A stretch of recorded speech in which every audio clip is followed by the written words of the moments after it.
ក្រសួងការបរទេសសហរដ្ឋអាមេរិកទុកចិត្តឲ្យពលរដ្ឋរបស់ខ្លួនទោះបីពលរដ្ឋអាមេរិកសញ្ជាតិអ៊ីរ៉ង់ក៏ដោយសញ្ជាតិប្រទេសណាក៏ដោយត្រូវចាក់ចេញពីប្រទេសអ៊ីរ៉ង់ឲ្យអស់ចាប់ពីយប់ថ្ងៃទី13មករាដល់ថ្ងៃទី16មករាឆ្នាំ2025នេះមានការព្រមានថាលោក Donald Trump អាចនឹងបញ្ជាឲ្យកងទ័ពសហរដ្ឋអាមេរិកវាយប្រហារចោលទៅក្នុងទឹកដីនៃប្រទេសអ៊ីរ៉ង់ដើម្បីអ្វីដែលហៅថាអន្តរាគមន៍ជួយបាតកោអ៊ីរ៉ង់ផ្ដួលរំលំរបបសាធារណរដ្ឋអ៊ីស្លាមអ៊ីរ៉ង់នៅក្រោមការដឹកនាំរបស់កំពូលជនផ្ដាច់ការអាយ៉ាតូឡា Ali Khamenei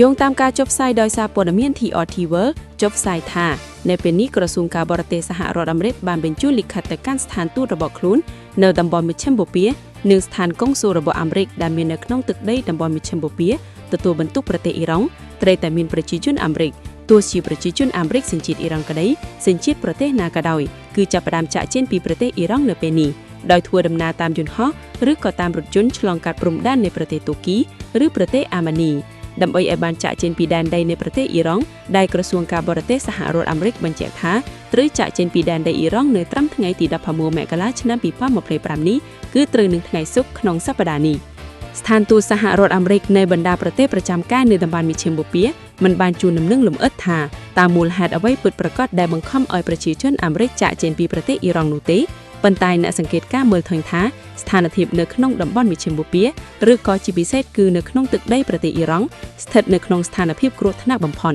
ព្រោះនៅពេលនេះកងឆ្មាំបដិវត្តន៍នៃប្រទេសអ៊ីរ៉ង់ចាប់ផ្ដើមបាញ់សម្លាប់មិនរើសមុខនោះទេទោះបីជនបរទេសក៏ដោយក៏ត្រូវបាញ់សម្លាប់ផងដែរដោយចោទថាជនបរទេសទាំងនោះជាចារកម្មជាអ្នកញុះញង់ឲ្យប្រជាជនអ៊ីរ៉ង់ផ្ទុះធ្វើបាតកម្មទម្លាក់រដ្ឋាភិបាលសាធារណរដ្ឋអ៊ីស្លាមអ៊ីរ៉ង់នៅក្រោមការដឹកនាំរបស់អាយ៉ាតូឡា Ali Khameneiស្ថានទូតសហរដ្ឋអាមេរិកនៅតំបន់មជ្ឈិមបូព៌ាទទួលបានការណែនាំពីក្រសួងការបរទេសបានបញ្ជាក់ថាគ្រប់មធ្យោបាយទាំងអស់តាមដែលអាចធ្វើទៅបានគឺត្រូវតែចាក់ចេញពីប្រទេសអ៊ីរ៉ង់ទោះជាមានមុខរបរអ្វីក៏ដោយក៏ត្រូវសម្រេចបោះបង់ចោលមុខរបររបស់ខ្លួននៅពេលនេ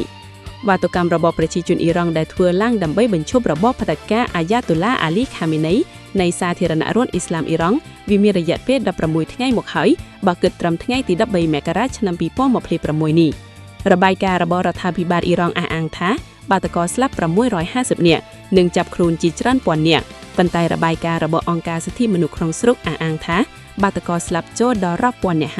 ់ហើយការចាប់ខ្លួនបាតុករក៏កើនឡើងជិត10000នាក់ទៅហើយនៅពេលនេះមកដល់ថ្ងៃទី13មករានេះបាតុកម្មនៅតែឆាបឆួលពាក់ពេញប្រទេសអ៊ីរ៉ង់នៅឡើយកុបកម្មនៅតែផ្ទុះពាក់ពេញទីក្រុងសំខាន់ៗរបស់អ៊ីរ៉ង់នៅឡើយในទីក្រុងតេអ៊ីរ៉ង់ក៏នៅតែផ្ទុះអំពើហិង្សាបាតកម្មនៅឡើយបើទោះជាទីក្រុងតេអ៊ីរ៉ង់ស្ងប់ស្ងាត់ដោយសារតែកងឆ្មាំបដិវត្តន៍អ៊ីរ៉ង់ចេញមុខបាញ់បង្ក្រាបបាតករបែបខួក្រៅក៏ដោយនោះក៏នៅតែមានការផ្ទុះបាតកម្មប្រឆាំងនឹងរដ្ឋាភិបាលរបស់អាយ៉ាតូឡា Ali Khamenei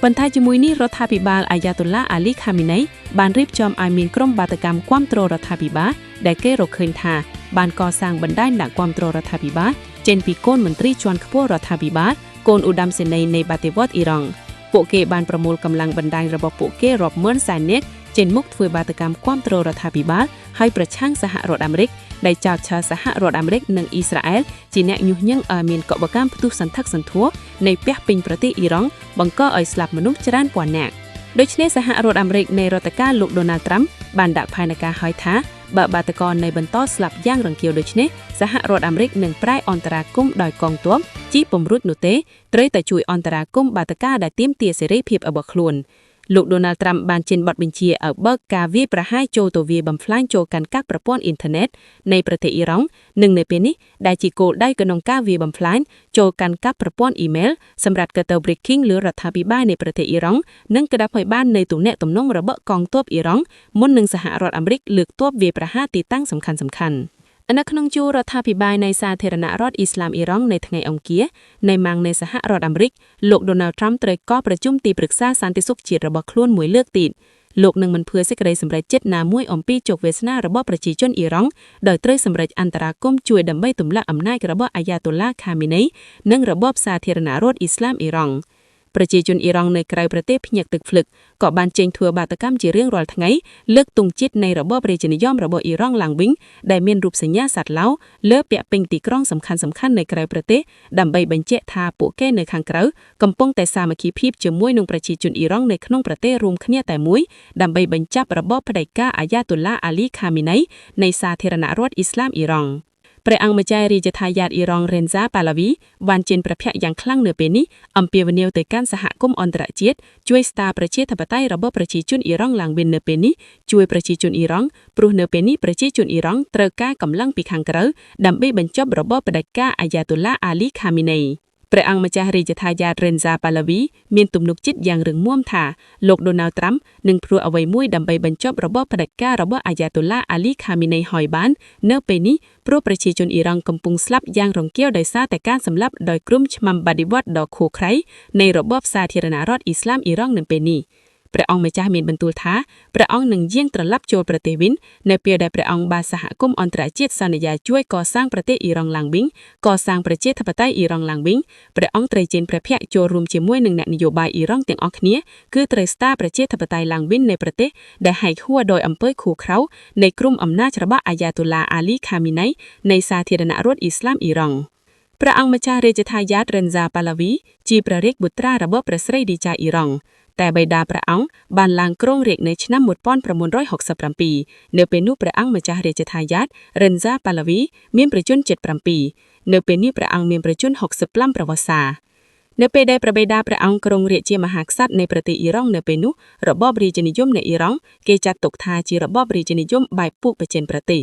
ជារបបរាជានិយមប្រជាធិបតេយ្យអាស្រ័យរដ្ឋធម្មនុញ្ញគឺមិនដូចរបបរាជានិយមនៃអន្តរកាលនៃជីតាជីទួតរបស់ព្រះអង្គម្ចាស់រាជថាយាតរ៉េនហ្សាប៉ាឡាវីនោះទេដែលគេហៅថាជារបបរាជានិយមបែបសក្តិភាពនិងផ្ដាច់ការ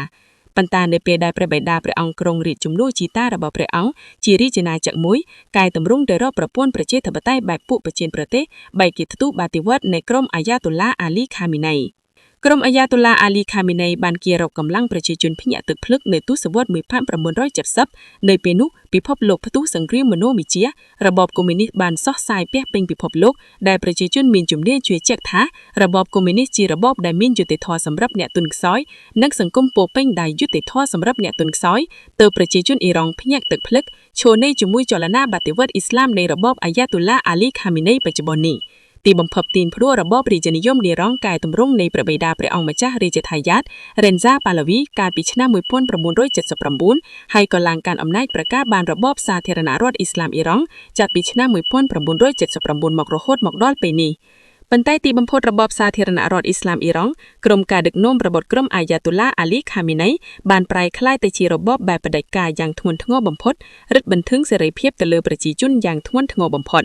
សេរីភាពសិទ្ធិមនុស្សសិទ្ធិនយោបាយត្រូវរឹតបន្តឹងខ្លាំងបំផុតថែមទាំងសេរីភាពសាសនាក៏ត្រូវរឹតបន្តឹងខ្លាំងផងដែរប្រជាជនគ្មានសេរីភាពគ្រប់គ្រាន់ដើម្បីធ្វើឲ្យជីវភាពរបស់ខ្លួនមានបានប្រសើរឡើងនៅក្នុងរបបនេះទេទ្រព្យសម្បត្តិទាំងអស់ធ្លាក់នៅក្នុងដៃតែក្រុមបកពួកនិងរបបសាធារណរដ្ឋអ៊ីស្លាមអ៊ីរ៉ង់បច្ចុប្បន្ននេះអាយ៉ាតុលឡាលីខាមីណៃត្រូវបញ្ចាំងប្រទេសចាត់ទុកថាជាជនផ្ដាច់ការកំពូលបំផុតនៃប្រទេសអ៊ីរ៉ង់បច្ចុប្បន្ននេះដឹកនាំរដ្ឋាភិបាលសាធារណរដ្ឋអ៊ីស្លាមអ៊ីរ៉ង់មានខួរក្រៅប្រេផ្សៃលើកពីរបបរាជានិយមសក្តិភាពទូទាន